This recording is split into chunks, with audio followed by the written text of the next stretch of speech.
Hi hello friends, and defence അക്കാഡമിയുടെ പുതിയൊരു informative വീഡിയോയിലേക്ക് ഏവർക്കും സ്വാഗതം. നേവി SSR MRന്റെ നോട്ടിഫിക്കേഷൻ വന്ന വിവരം എല്ലാവരും അറിഞ്ഞു കാണുമല്ലോ. മാർച്ച് 29 മുതൽ ഏപ്രിൽ 10 വരെയാണ് ഫോം ഫില്ല് ചെയ്യാനുള്ള ലാസ്റ്റ് ഡേറ്റ്. കറക്റ്റ് ആയിട്ട് എല്ലാവരും നേരത്തെ ഫോം ഫില്ല് ചെയ്യുക. നമ്മൾ ഇന്ന് ഈ വീഡിയോ ആയിട്ട് ഡിസ്കസ് ചെയ്യാൻ പോകുന്നത് നേവി SSR MRന് ഫിസിക്സ് സിലബസിനെ കുറിച്ചിട്ടാണ് നമ്മൾ ഇന്ന് ഈ വീഡിയോ ചെയ്യുന്നത്. ഓക്കെ, അങ്ങനെയാണെങ്കിൽ നമുക്ക് മെയിൻ കണ്ടന്റിലോട്ട് പോകാം. നമ്മൾ ഫസ്റ്റ് നോക്കുന്നത് സെലക്ഷൻ പ്രോസസ് ആണ്. ആപ്ലിക്കേഷൻ വിൻഡോ ഓപ്പൺ ആകുന്നത് മാർച്ച് 29, നാളെ മുതലാണ് ഇത് കറക്റ്റ് ആയിട്ട് ഓപ്പൺ ആകുന്നത്. മാർച്ച് 29 മുതൽ ഏപ്രിൽ 10 വരെയാണ് നമുക്ക് അപ്ലൈ ചെയ്യാനുള്ള കറക്റ്റ് ടൈം എന്ന് പറയുക. ഈ ടൈമിന് മുമ്പായിട്ട് എല്ലാവരും ഫോം ഫില്ല് ചെയ്ത് കംപ്ലീറ്റ് ചെയ്യുക. അതുപോലെ തന്നെ നെക്സ്റ്റ് നോക്കേണ്ട മെയിൻ ഡേറ്റ് പറയുന്നത് കറക്ഷൻ വിൻഡോ ആണ്. നമ്മൾ അപ്ലൈ ചെയ്തതിനകത്ത് ഏതെങ്കിലും തരത്തിലുള്ള മാറ്റങ്ങൾ വരുത്തണം എന്നുണ്ടെങ്കിൽ അത് ചെയ്യാനുള്ള ലാസ്റ്റ് ഡേറ്റ് എന്ന് പറയുന്നത് ഏപ്രിൽ 14 മുതൽ 16 വരെയാണ്.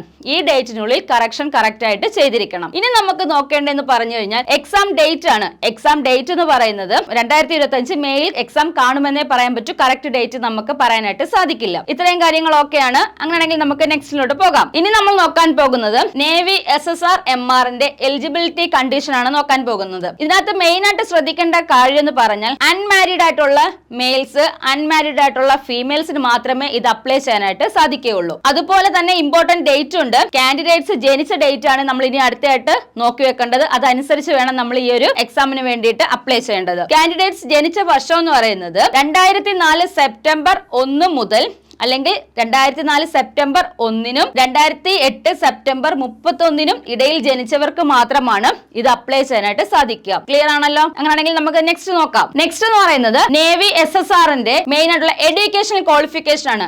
ഏതൊക്കെ ക്വാളിഫിക്കേഷൻ ഉള്ളവർ ഈ ഒരു എക്സാമിലേക്ക് അപ്ലൈ ചെയ്യാം എന്നുള്ളതാണ് നോക്കേണ്ടത്. ഫസ്റ്റ് നോക്കുന്നത് നേവി SSRന്റെ കാര്യമാണ്. SSR എന്ന് പറയുന്നത് +2 ബേസ്ഡ് ആയിട്ടുള്ള ഒരു എക്സാം ആണ്. +2 ഉള്ളവർക്കാണ് മുൻഗണന കൂടുതൽ. അതായത് +2-ന് സയൻസ് വിഷയങ്ങൾ അല്ലെങ്കിൽ ഫിസിക്സ് ഒരു പേപ്പർ ആയിട്ട് എടുത്ത് പഠിച്ചതുമായിരിക്കണം. അതുപോലെ തന്നെ 50% കൂടുതൽ മാർക്ക് ലഭിച്ചവർക്ക് മാത്രമാണ് നേവി SSRന് അപ്ലൈ ചെയ്യാനായിട്ട് പറ്റുന്നത്. അതുപോലെ തന്നെയാണ് ഇപ്പോൾ പഠിച്ചുകൊണ്ടിരിക്കുന്ന +2 ഇപ്പോൾ പഠിച്ചുകൊണ്ടിരിക്കുന്നവർക്കും ഈ ഒരു എക്സാമിന് അപ്ലൈ ചെയ്യാനായിട്ട് സാധിക്കും. +2 പഠിക്കാതെ ഡിപ്ലോമ മാത്രമാണ് ചെയ്തത് അല്ലെങ്കിൽ 3 വർഷത്തെ ഡിപ്ലോമ ചെയ്തവർക്ക് അത് ഏതൊക്കെയാണെന്ന് നോക്കാം. എഞ്ചിനീയറിംഗ്, മെക്കാനിക്കൽ, ഇലക്ട്രിക്കൽ, ഓട്ടോമൊബൈൽസ് ഇങ്ങനെയുള്ള മേഖലകളിൽ 3 വർഷം ഡിപ്ലോമ കോഴ്സ് ചെയ്തവർക്കും നേവി SSR അപ്ലൈ ചെയ്യാനായിട്ട് സാധിക്കും. അതുമല്ലാന്നുണ്ടെങ്കിൽ 3 ഓപ്ഷൻ ഉണ്ട്. മൂന്നാമത്തെ ഓപ്ഷൻ എന്ന് പറയുന്നത് വൊക്കേഷണൽ കോഴ്സ് 2 വർഷം കൊണ്ട് പാസ്സായിട്ടുള്ളവർക്കും നേവി SSRന് അപ്ലൈ ചെയ്യാനായിട്ട് സാധിക്കുന്നതാണ്. ഇത്രയും ക്വാളിഫിക്കേഷൻ ഉള്ളവർക്ക് നമുക്ക് ഈ ഒരു ഇതിലേക്ക് അപ്ലൈ ചെയ്യാനായിട്ട് സാധിക്കും. ഓക്കെ, ഇനി നമ്മൾ നെക്സ്റ്റ് നോക്കുന്നത്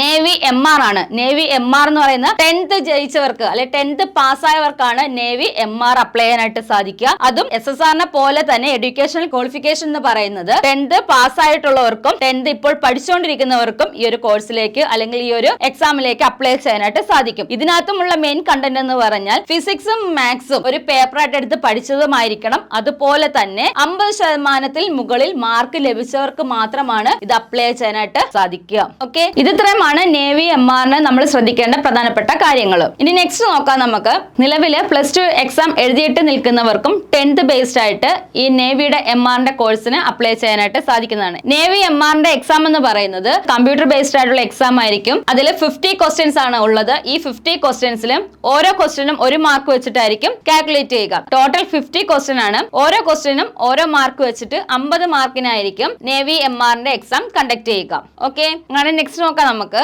നേവി SSRന്റെതും അതുപോലെ തന്നെ ക്വസ്റ്റ്യൻ പേപ്പർ കമ്പ്യൂട്ടറൈസ്ഡ് ആയിട്ടുള്ള എക്സാം ആയിരിക്കും ഫസ്റ്റിൽ നടക്കുക. അവിടെ എന്ന് പറഞ്ഞു കഴിഞ്ഞാൽ ഏറ്റവും പ്രധാനപ്പെട്ട കാര്യം നോക്കേണ്ടത് 100 ക്വസ്റ്റ്യൻസ് ആണ് ഇവിടെ ഉള്ളത്. 100 ക്വസ്റ്റ്യൻസിന് ഓരോ ക്വസ്റ്റ്യനും 1 മാർക്ക് വെച്ച് 100 മാർക്കിലായിരിക്കും നേവി SSRന്റെ എക്സാം കണ്ടക്ട് ചെയ്യുക. Okay, clear? നേവി SSRന്റെ എക്സാം MRന്റെ പോലെ തന്നെ കമ്പ്യൂട്ടറൈസ്ഡ് ആയിട്ടുള്ള എക്സാം ആയിരിക്കും. ഇവിടുത്തെ ക്വസ്റ്റ്യൻ വ്യത്യാസം എന്ന് പറയുന്നത് 100 മാർക്കിനായിരിക്കും ക്വസ്റ്റ്യൻ വരിക. ഓരോ ക്വസ്റ്റ്യനും 1 മാർക്ക് വെച്ച് കണ്ടക്ട് ചെയ്യുന്നുണ്ട്. ഇതിന്റെ എക്സാം ഡ്യൂറേഷൻ എന്ന് പറയുന്നത് 1 മണിക്കൂർ ആയിരിക്കും നമുക്ക് അലൗ ചെയ്ത് തരിക. ഈ 1 മണിക്കൂറിനുള്ളിൽ ഈ 100 ക്വസ്റ്റ്യൻസും അറ്റൻഡ് ചെയ്യുക. അങ്ങനെ നെക്സ്റ്റ് പോയിന്റിലോട്ട് പോകാം. ഇനി നമ്മൾ നോക്കേണ്ട എക്സാം പാറ്റേൺ ആണ്. എക്സാം പാറ്റേൺ അതായത് ഏതൊക്കെ സബ്ജക്ട് പഠിക്കണം, ഏതൊക്കെ സബ്ജക്റ്റിൽ നിന്ന് എത്രയൊക്കെ മാർക്കാണ് നമുക്ക് നേടേണ്ടത്, അല്ലെങ്കിൽ എത്രയാണ് നമ്മുടെ മിനിമം മാർക്ക് ലഭിക്കേണ്ടത്, ഇതിനെക്കുറിച്ചുള്ള ഡീറ്റെയിൽസ് ആണ് എക്സാം പാറ്റേണിൽ പറയുക. ഫസ്റ്റ് നമ്മൾ നോക്കുന്നത് നേവി SSRന്റെ എക്സാം പാറ്റേൺ ആണ്.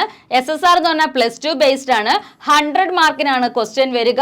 ഓരോ ക്വസ്റ്റ്യനും 1 മാർക്ക് വെച്ചിട്ടാണ്. അതിൽ ഫസ്റ്റ് നമ്മൾ നോക്കേണ്ടത് ഇംഗ്ലീഷ്. നേവി SSRന് ഫസ്റ്റ് ഉള്ളത് ഇംഗ്ലീഷ് ആണ്.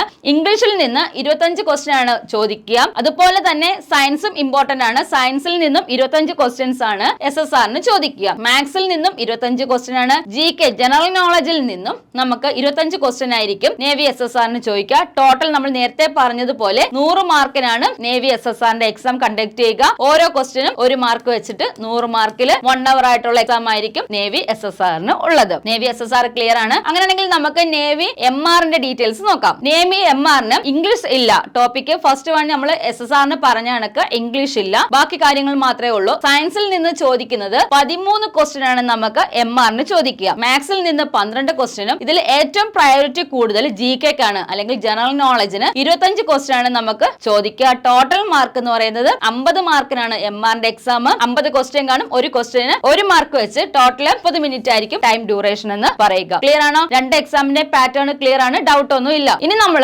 നോക്കുന്നത് നമ്മുടെ മെയിൻ കണ്ടന്റ്. നമ്മൾ ഈ ഒരു വീഡിയോയിലൂടെ നമ്മൾ എന്താണോ ഷെയർ ചെയ്യാൻ നോക്കിയത് ഫിസിക്സിന്റെ സിലബസ് ആണ്. ഈ ഫിസിക്സിന്റെ സിലബസിൽ ഏതൊക്കെ പഠിച്ചു കഴിഞ്ഞാൽ നിങ്ങൾക്ക് ഈ ഒരു 2 എക്സാം ക്ലിയർ ആയിട്ട് എടുക്കാനായിട്ട് സാധിക്കും എന്നുള്ളതാണ് നമ്മൾ ഇനി നോക്കാൻ പോകുന്നത്. ഫസ്റ്റ് വൺ എന്ന് പറയുന്നത് ഫിസിക്കൽ വേൾഡ് ആൻഡ് മെഷർമെന്റ് ആണ് അല്ലേ. നമ്മൾ യൂണിറ്റ്സ് ആൻഡ് മെഷർമെന്റ് ഫിസിക്സിലെ മെയിൻ ടോപ്പിക് ആണ്. യൂണിറ്റ്സ് ആൻഡ് മെഷർമെന്റ്സ് ഇമ്പോർട്ടന്റ് ആണ്. ഒരു രീതിയിലും ആ ഒരു ചാപ്റ്റർ സ്കിപ്പ് ചെയ്യരുത്. അതുപോലെ തന്നെ സെക്കൻഡ് ചാപ്റ്റർ ആണ് kinematics. Third chapter laws of motion important ആണ്. ലോസ് ഓഫ് മോഷൻ ഇമ്പോർട്ടന്റ് ആണ്. യൂണിറ്റ്സ് ആൻഡ് മെഷർമെന്റിനെ പോലെ തന്നെ ഇമ്പോർട്ടന്റ് ആണ് laws of motion, work energy and power, motion of system of particles and rigid body. ഇതെല്ലാം ഓരോ chapter ആയിട്ട് തന്നെ പഠിച്ചു പോകുക. Gravitation, mechanics of solids and fluids, heat, thermodynamics, oscillation, waves, electrostatic, current, electricity, magnetic effect of current and magnetism, electromagnetic induction and AC alternating current, electromagnetic waves, optics, dual nature of matter and radiations. ഇത്രയും portions ഫിസിക്സിൽ നിന്ന് cover ചെയ്ത് കഴിഞ്ഞാൽ നേവിയുടെ SSRന്റെ MRന്റെ ഫിസിക്സിൽ നിന്ന് നിങ്ങൾക്ക് 1 mark നഷ്ടപ്പെടില്ല. പക്ഷേ പഠിക്കുന്ന pattern എന്ന് പറഞ്ഞു കഴിഞ്ഞാൽ 10th ബേസ്ഡ് പഠിച്ചതിന് ശേഷം മാത്രം +2 ലെവൽ കവർ ചെയ്യുക. 10th ലെവലിൽ എന്തൊക്കെയാണോ ബേസ്ഡ് ആയിട്ടുള്ള കാര്യങ്ങൾ, ഈ ബേസ്ഡ് ആയിട്ടുള്ള കാര്യങ്ങൾ ക്ലിയർ ആയിട്ട് മനസ്സിലാക്കിയിട്ട് വേണം +2